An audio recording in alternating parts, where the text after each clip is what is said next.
দর্শক সবাইকে স্বাগত জানাচ্ছি। আচ্ছা, আমি ভুলেই গিয়েছিলাম যে আজকে স্বাগত জানানোর কথা তোমার। আচ্ছা, জানিয়ে যখন ফেলেছো তখন জানিয়ে ফেলো। দর্শক, আপনারা দেখছেন মিনিস্টার ফ্রিজ বর্ণমালার বইমেলা এবং আপনাদের সাথে আছি আমি নীল মাহবুব এবং আমার সাথে আছে কথা বলতে না পারা জিনিয়া কবির সূচনা। আজকে আমি সারাদিন তাহলে কথা বলবো না। আচ্ছা, দেখবো যে কথা এত বেশি বলে সে কথা না বলে কিভাবে থাকে। এবং আজকে আমরা দুজন মানুষের সাথে কথা বলবো এই বইমেলা প্রাঙ্গণেই, যাদেরকে আমরা আসলে খুঁজে পেয়েছি এবং তারা দুজনেই আলাপে মশগুল। আমাদের সাথে দুজন আছেন। একজন হচ্ছে, আমরা বলতে পারি একজনের কাছে অনেক পাহাড়ের গল্প আছে এবং আরেকজনের কাছে অনেক কবির গল্প আছে। বাহ, আমারটা এভারেস্টের গল্পই, আমারটা আসলে এভারেস্টে ওঠার গল্পই। এবং মানে আমাদের বাবর যেরকম এভারেস্ট জয় করে এসেছেন, কবিদেরকে জয় করা এভারেস্টের চেয়ে কম না ভাই। তাহলে বইমেলায় আজকে আমরা একটা বইয়ের চূড়ো দেখতে পাবো, নীল, বইয়ের পাহাড়ের চূড়ো। অবশ্যই, তবে তার আগে একটু বইগুলোর নাম আমরা বলে দিতে চাই। আমাদের সাথে আছেন বাবর আলী ভাই, তার একটি নতুন বই এসেছে এভারেস্ট ও লোৎসে শিখরে। এবং আমাদের সাথে আছেন শিমুল সালাউদ্দিন, তার আছেন কবির মুখোমুখি কবি এই বইটি। এবং দেখেছেন নীল, দুজন কিন্তু দুজনের বই দেখছিল। আচ্ছা, সে যেহেতু বলছে এভারেস্ট, তার কাছে আগে যেতে চাই। এই যে কবির মুখোমুখি কবি, মানে কতটা কঠিন আসলে কবির মুখোমুখি হওয়াটা, নাকি ভীষণ রকম সহজ কবিতার মতো? কবি তো দুধারী তলোয়ারের মধ্যে দিয়ে হাঁটেন, ফলে আপনার যেই দুইটা সম্ভাব্য উত্তর, দুইটাই ঠিক। আসলে কবির মুখোমুখি হওয়া খুবই সহজ, খুবই আন্তরিকভাবে মিশে যাওয়া যায়, আর ভয়াবহ কঠিনও। কারণ কবির হৃদয় থেকে কথা বের করা এর চেয়ে কঠিন কিছু আসলে নাই। হ্যাঁ, এবং এটা ঠিকই যে এভারেস্টে ওঠার মতোই কঠিন। তো আমার এই বইটাতে যেই 13 জন কবির সাক্ষাৎকার আছে, সেই 13 জন কবি আসলে আমাদের বাংলা ভাষার গুরুত্বপূর্ণ কবি, এবং তাদের কাউকে ফেলে বাংলা ভাষার ইতিহাস লেখা যাবে না আসলে। এবং 60 ও 70, মানে 50, 60, 70 এই সময়ের গুরুত্বপূর্ণ 13 জন কবির সাক্ষাৎকারই আসলে, এবং সবগুলি আত্মজৈবনিক সাক্ষাৎকার।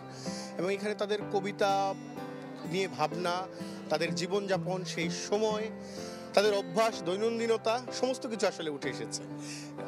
আমরা বোধহয় এটা নিয়ে কথা বলা উচিত। নীল, আমি এটা নিয়ে কথা বলবো বাবর ভাইয়ের সাথে। বাবর ভাই, এভারেস্টে এবং লোৎসে শিখরে ওঠাটা বেশি কঠিন না লেখালেখি করাটা বেশি কঠিন? অভিযান থেকে ফেরার পরে অভিযান নিয়ে লেখা, এটা শিখরে ওঠাচ্ছে অনেক বেশি কঠিন। আর পর্বতারোহীরা এমনি লোকে ভাবে যে খুব অ্যাক্টিভ লাইফস্টাইল লিড করে, which is in a sense true, কিন্তু সমতলে ফেরার পর আমরা একটু কুড়ে হয়ে যাই।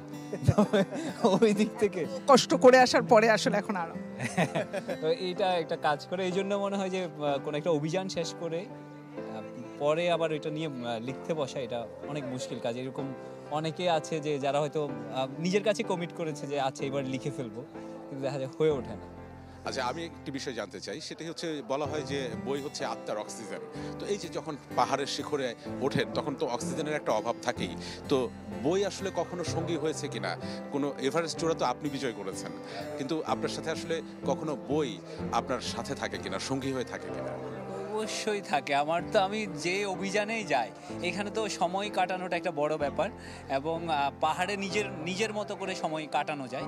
এবং আমি বেশিরভাগ যে সেটা পর্বত অভিযান হোক বা হাঁটতে বেরোই, যাই করি, আমি একা বেরোতে স্বচ্ছন্দ করি। আমার নিজের সঙ্গ খুব ভালো লাগে। তো এইবারের অভিযানে আমি অ্যাটলিস্ট 7টা বই পড়েছি। 7 ইয়ার্স ইন টিবেট পড়েছি, এরপরে এরিক মারিয়া রেমার্কের 3 কমরেডস পড়েছি। একদম 7টা বই হবে।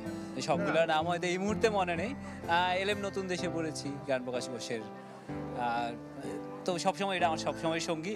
আমি হলো পেপার ব্যাগগুলো নিয়ে যেতে পছন্দ করি, এছাড়া হলো পিডিএফও থাকে। দারুণ দারুণ। বাবরকে অভিনন্দন। মানে আমি মনে করি যে বাবর তো এই যে একার কথা বললো, একা জয় করেছে।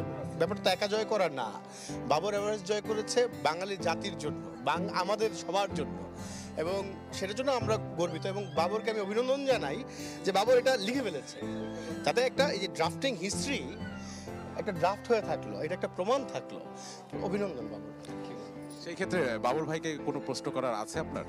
হ্যাঁ, বাবরকে আমি প্রশ্ন করতে চাই যে এই এভারেস্ট ওঠা, আমি আমি আমি ব্যাপারটা জানি আসলে যে বাবর কি ভয়াবহ পরিশ্রম করেছে, এর অর্থ সংগ্রহ করতে কি পরিমাণ কষ্ট হয়েছে, এবং একইভাবে মানে এটা তো একটা পরিশ্রম সাধ্য ব্যাপার। হ্যাঁ, আমি বাবরের কাছ থেকে বরঞ্চ একটা মেসেজ শুনতে চাই আমাদের জাতির জন্য, যে এই যে একটা অর্জন, এই অর্জনটাকে জাতি কিভাবে সেলিব্রেট করবে বলে বাবর মনে করে।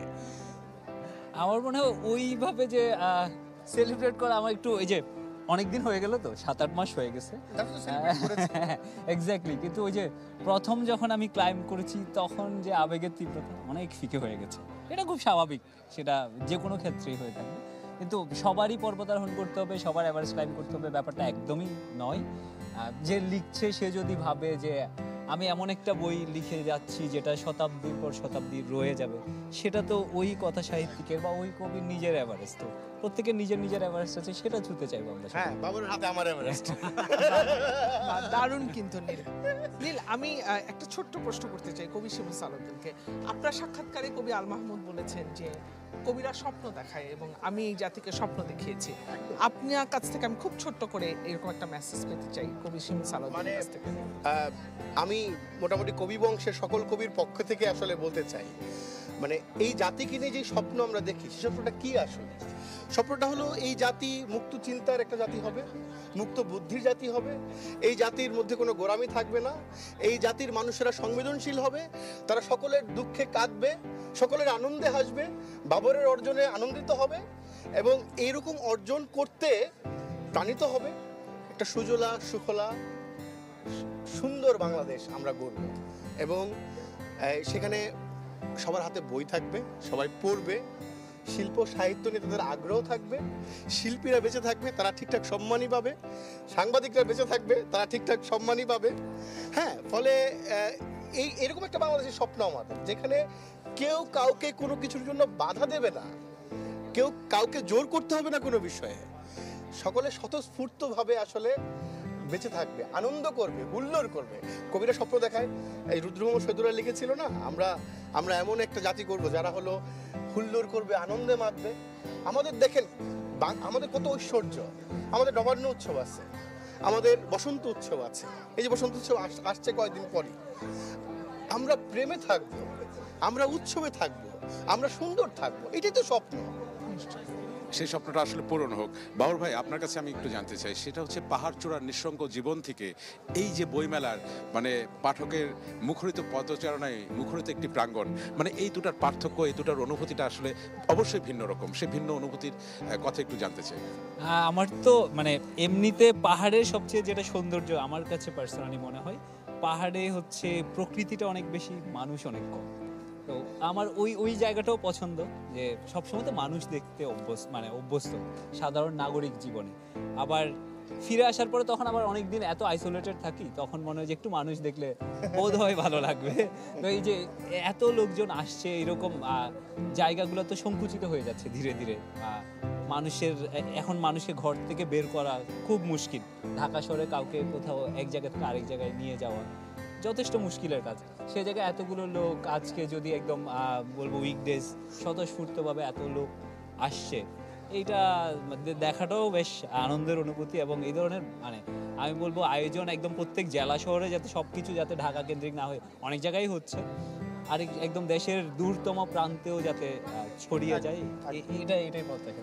আচ্ছা, দুইজনের কাছে শেষ প্রশ্ন যেটি করতে চাই সেটি হচ্ছে যে এই যে অগণিত মানুষের ভালোবাসা দুজনের প্রতি আছে, পাঠক যেমন ভালোবাসে শিমুল সালাউদ্দিনকে, এই যে একটা ইতিহাস সৃষ্টি করেছেন, মানুষ ভালোবাসছে আপনাকে, এই ভালোবাসা পেতে বাবর ভাই কেমন লাগে?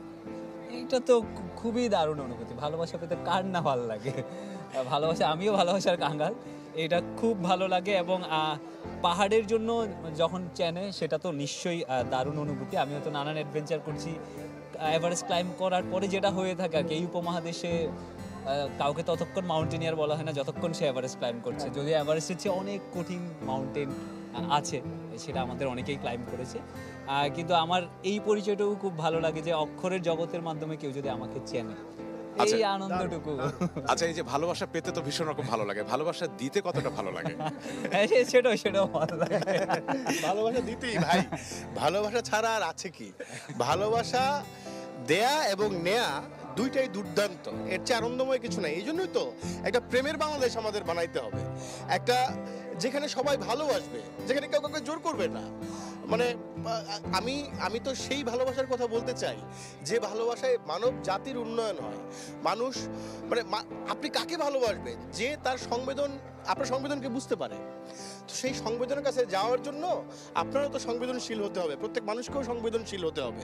সেটার জন্যই তো শিল্প সাহিত্য লাগবে, সেটার জন্যই কবিদের ইন্টারভিউ পড়তে হবে। আচ্ছা, অবশ্যই অবশ্যই সবাই পড়বে।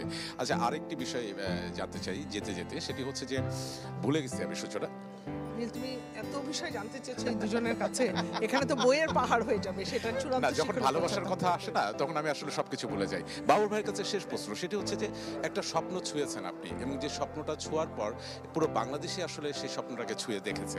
যারা এরকম স্বপ্ন ছুঁতে চায়, কতটা মানে তাদেরকে সংগ্রাম, মানে এখানে তো বাধা আছেই, তাদের উদ্দেশ্যে কি বলতে চান খুব সংক্ষেপে? আচ্ছা, স্পোর্টসটার নাম মাউন্টেনিয়ারিং বা পর্বতারোহণ, এম দিয়ে শুরু। তো এটা করতে গেলে আরও 3টা এম লাগে। তো সবার আগে মাইন্ডটা লাগে, ওই ইচ্ছেটুকু। এরপরে মাসল বলতে অনেক মাচো হতে হবে এমন নয় দম, এবং ফাইনালি মানি। এই 3M লাগে। তো এই 3টার মিশেলে যারা তরুণ পর্বতারোহী আছেন বা পর্বতারোহণ করতে চান, পর্বতারোহণ নিয়ে আগ্রহ আছে, তারা এই 3টে ঠিকঠাক মিশেল করতে হবে। তাহলেই হয়তো নিজের স্বপ্নটা পর্বতারোহণের ক্ষেত্রে ছোঁয়াটা অনেক সহজ হবে। আচ্ছা, কবির মুখোমুখি কবি তো এই মুহূর্তে আর কেউ নেই, দুজন আসলে দুজনের মুখোমুখি থাক। আমরা আপনাদের কাছ থেকে বিদায় নিতে চাচ্ছি, কারণ আয়োজনের একেবারে শেষ পর্যায়ে। অনেক ধন্যবাদ নীল এবং সূচনা, চ্যানেল 24কে চ্যানেল 24কেও অনেক ধন্যবাদ এই এরকম একটা ব্যতিক্রমী আয়োজনের জন্য, এবং আপনারা যে কাভারেজ করছেন বইমেলার, এটা ঈর্ষণীয়, খুব ভালো হচ্ছে। আমি আপনাদের পুরো টিমকে, সবাইকে আসলে অভিনন্দন জানাই। অনেক ধন্যবাদ। অনেক ধন্যবাদ চ্যানেল 24। ধন্যবাদ দুজনকে।